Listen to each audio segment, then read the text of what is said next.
Aldershot, the 2nd Battalion, the Queen's Own Cameron Highlanders, get going on the first part of their journey to Palestine. For after 5 years continuously at home, they are being sent to Jerusalem to relieve their colleagues, the 1st Battalion. At the station, they entrain for Southampton. At the docks, the troop ship Neuralia is waiting to take the men on board, and then it's hey-ho for the Holy Land. In some ways, you know, these chaps are very lucky.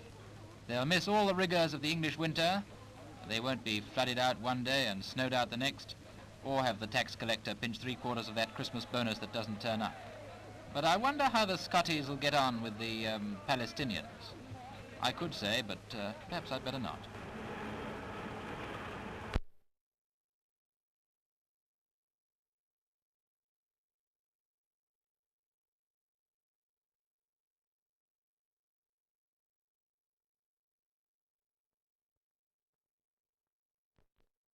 In Addis Ababa, past the statue of the Emperor Menelik, towards the dome of the great church of St. George, Emperor Haile Selassie and his queen drive in their state coach to celebrate the anniversary of his coronation.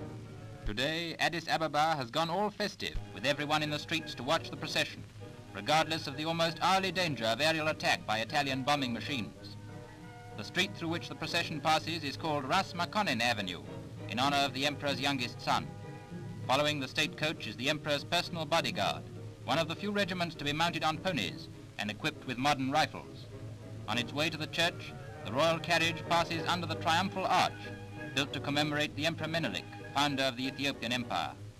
Later in the day at the royal palace, the British minister and other diplomatic representatives of foreign powers arrive for the royal reception.